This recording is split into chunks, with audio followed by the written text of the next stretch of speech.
ഈ PR-ന്റെ പ്രശ്നം മാത്രമേ എല്ലാവരും ഇങ്ങനെ പറയുന്നുള്ളൂ. വേറെ ഒരു അനുവിനെ പറ്റി ആരും പറയുന്നത്. ഓക്കെ, അതുപോലെ അനുവിന് പ്രത്യേകിച്ച് നെഗറ്റീവ് ഒന്നുമില്ല. കാര്യമായിട്ട് പറയുന്ന കാര്യങ്ങളൊക്കെയും PR വർക്ക് നടക്കുന്നു. അനുമോള് അതിനകത്ത് പറഞ്ഞ ഒരു കാര്യമാണ് ഭയങ്കരമായിട്ട് വൈറലായിക്കൊണ്ടിരിക്കുന്നത്. 16 ലക്ഷം രൂപ കൊടുത്തിട്ട് PR ചെയ്തിട്ടാണ് വോട്ട് നേടുന്നത് എന്നുള്ള കാര്യം. ശരിക്കും എന്താ ചേച്ചി PR അല്ലെങ്കിൽ എന്താ ഇതിന്റെ കാര്യങ്ങള്? അല്ല, അവള് തന്നെ അതിൽ പറയുന്നുണ്ട് ഈ 16 ലക്ഷം ഉണ്ടായിരുന്നെങ്കിൽ അച്ഛന്റെ സർജറി ഒക്കെ ചെയ്തിട്ട് അവള് നിൽക്കുമായിരുന്നു എന്നുള്ള കാര്യം. അവള് കാശിന് വേണ്ടിയാണ് അതിനകത്ത് പോയത്, ഫെയിമിന് വേണ്ടിയല്ല. ഉറപ്പിച്ച് പറയാൻ 100%. ഓൾറെഡി ഫെയിം ഉണ്ട്. പിന്നെ ഇതിന്റെ പോയിട്ട് നെഗറ്റീവ് ഇത്രയും മേടിക്കേണ്ട ആവശ്യമില്ല. അപ്പൊ നമ്മൾ ഈ 16 ലക്ഷം കൊടുത്തിട്ട് അതിനകത്ത് കയറിയിട്ട് ഇത്ര ദിവസം നിൽക്കേണ്ട ആവശ്യമില്ല. അവൾ ഇവിടെ നിന്നാലും അവർക്ക് അത്യാവശ്യം വർക്ക് ഉള്ളതാണ്. അപ്പൊ ഈ 16 ലക്ഷം കഥ എങ്ങനെ വന്നെന്നുള്ളത് അവള് വന്നിട്ട് അവളോട് ചോദിക്കുക. ഇത് ആരോട് എന്ത് പറഞ്ഞു, അങ്ങോട്ട് ആര് പറഞ്ഞതാണ്, ഇത് എവിടെ നിന്ന് വന്നതാണ്, ഇതിന്റെ സത്യാവസ്ഥ എന്താണെന്ന് അവള് വന്നിട്ട് നമുക്ക് ചോദിക്കാനേ പറ്റൂ. നിങ്ങൾ ലൈവിൽ അങ്ങനെ എന്തെങ്കിലും കണ്ടിട്ടുണ്ടോ? ഇങ്ങനെ പറയുന്നതാണ് നമ്മൾ കേട്ടത്. അതെ അതെ, എന്താണ് സത്യാവസ്ഥ എന്ന് അവള് വന്നാലേ നമുക്കറിയാം. ഇപ്പം പലരും പുറത്തുള്ള പലരും, അതായത് അതിൽ നിന്ന് ഇറങ്ങിയവരും പിന്നെ എക്സ് കണ്ടസ്റ്റൻസും ഒക്കെ പറയുന്നുണ്ട് PR വർക്ക് നടക്കുന്നുണ്ട്. എല്ലാവർക്കും PR ഉണ്ടെന്ന്, എല്ലാവർക്കും PR ഉണ്ട്. നമ്മള് പറഞ്ഞു ഈ എമൗണ്ടിന് നമ്മൾ എന്തായാലും ഇങ്ങനെ ചെയ്തിട്ടില്ല. അതിന്റെ ആവശ്യം ഇല്ല അവർക്ക്. ഓൾറെഡി അവർക്ക് ഇത്രയും ഫാൻസും എല്ലാം ഉണ്ട്. അവളെ പേജ് അറിയാലോ, 1 മില്യൺ ഫോളോവേഴ്സ് ഉള്ള പേജാണ്. അപ്പൊ അങ്ങനെയുള്ള ഒരു പേജ് ഉള്ള ഒരാൾക്ക് ഹാൻഡിൽ ചെയ്യാൻ വേണ്ടി നമ്മൾ ഒരാളെ ഏൽപ്പിച്ചിട്ടുണ്ട്. നമുക്ക് അറിയില്ല ഇത് ചെയ്യാൻ, കോപ്പിറൈറ്റും കാര്യങ്ങളും നമ്മളെ കൊണ്ട് പറ്റില്ല. നമുക്ക് വാട്സ്ആപ്പ് ഗ്രൂപ്പ് ഒക്കെ നോക്കാനേ പറ്റത്തുള്ളൂ. ഒരാളെ ഏൽപ്പിച്ചാലേ പറ്റുള്ളൂ. കാരണം ഇതെല്ലാം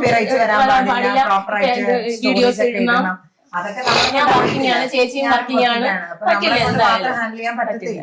കറക്റ്റ് ആയിട്ട് അതിന് വേണ്ടിയിട്ട് ഒരാളെ ഏൽപ്പിച്ചിട്ടുണ്ട്. അത് ഈ എമൗണ്ട് കൊടുത്ത് ഏൽപ്പിക്കേണ്ട ആവശ്യം നമുക്കില്ല. അങ്ങനെ ഉണ്ടെങ്കിൽ അവൾ അതിനകത്ത് പോവേണ്ട ആവശ്യമില്ല. 100% പറയാം ഈ എമൗണ്ട് എങ്ങനെ വന്നെന്നുള്ളത് അവൾ പുറത്തിറങ്ങിയിട്ട് നമുക്ക് കറക്റ്റ് ക്ലാരിഫൈ അറിയണം. അമ്മയ്ക്ക് ഇത് കേട്ടപ്പോ എന്താ തോന്നി? അമ്മയ്ക്ക് വോട്ട് ചോദിക്കാൻ പറ്റുന്നില്ല മറ്റുള്ളവരുടെ. അച്ഛനൊക്കെ പോയി കൊടുപ്പിക്കുകയല്ലേ, പിന്നെ എന്തിനാ വോട്ടെന്ന് എനിക്കറിയില്ലേ. 16 ലക്ഷം കൊടുത്ത വോട്ട് കിട്ടുമെന്നുള്ളത് ആ ഒരു അവസ്ഥയെ കൊണ്ട് എത്തിച്ചു എല്ലാവരും. അതാണ് അവർക്ക് വേണ്ടി. വിന്നറായി വന്ന ആ പൈസ കൊണ്ടിട്ട് എല്ലാം ചെയ്യാനുള്ള പ്ലാനിങ്ങിലാണ് ഇരിക്കുന്നത്.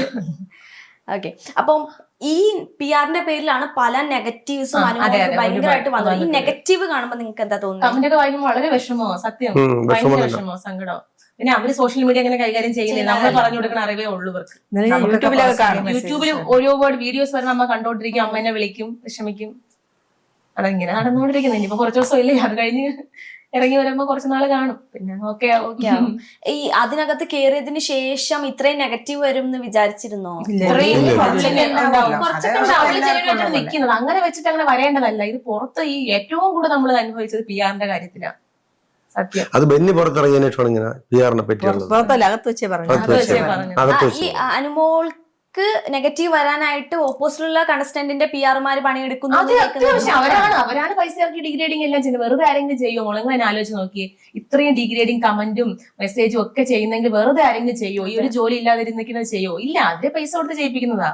പേഴ്സണലി മെസ്സേജ് വരുന്നുണ്ട് ഒരുപാട് നെഗറ്റീവ് ആയിട്ടുള്ള പേഴ്സണലി കുറെ മെസ്സേജസ് വരുന്നുണ്ട്. അപ്പൊ കുറെ നമ്മൾ ഒരിക്കൽ പ്രതികരിച്ചതിന് ശേഷം എത്തി കുറവുണ്ട്. അന്ന് ഇറങ്ങിയപ്പോ വീഡിയോസ് നമ്മൾ സംസാരിച്ചിട്ടുണ്ട്. ഒരുപാട് അതിനുശേഷം കുറച്ച് നെഗറ്റിവിറ്റി കുറവാണ്. ആര്യ ചേച്ചിക്കാണ് കൂടുതൽ വരുന്നത്. ഈ നമ്മളുടെ ഈ ലാസ്റ്റ് വീക്ക് ഒഴിച്ചാല് കഴിഞ്ഞ എല്ലാ വീക്കിലും ലാലേട്ട വരുമ്പോ ടാർഗറ്റ് അനുമോളാ.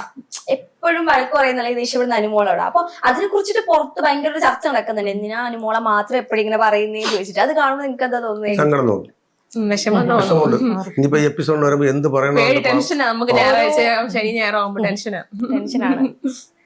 കാര്യമുള്ള കാര്യത്തിലാണ് വഴക്ക് പറയുന്നത്. പക്ഷെ എനിക്ക് തോന്നുന്നു അവള് സ്ട്രോങ് ആയിട്ടുള്ള പ്ലെയറിനെ അല്ലേ എപ്പോഴും ടാർഗറ്റ് ചെയ്യുള്ളൂ. അങ്ങനെ വിചാരിച്ച് അത് എപ്പോഴും എല്ലാ സീസണിലും അങ്ങനെയാ. അതുകൊണ്ട് നമുക്കറിയാം ഇങ്ങനെ വരുള്ളൂ എന്ന് നമുക്ക് നേരത്തെ അറിയാം. കാണുമ്പോ വിഷമോ, അങ്ങനെയല്ലേ പോയപ്പോഴും പറഞ്ഞിരുന്നു. ലൈക്ക് നമ്മൾ അവിടെ ചെന്നപ്പോ പറഞ്ഞു എത്രയായാലും ലാലേട്ടൻ വന്നതെന്ന് പറയുമ്പോ പേടിയാവും. അപ്പൊ അമ്മ പറയുന്നത് മോളെ സ്നേഹം വേണ്ടാ പറയാൻ. അമ്മ എന്ത് പറഞ്ഞാലും എനിക്ക് പേടിയാ, ഒന്നും പറയാൻ പറ്റില്ല. ആ ഒരു ഇതുണ്ട്.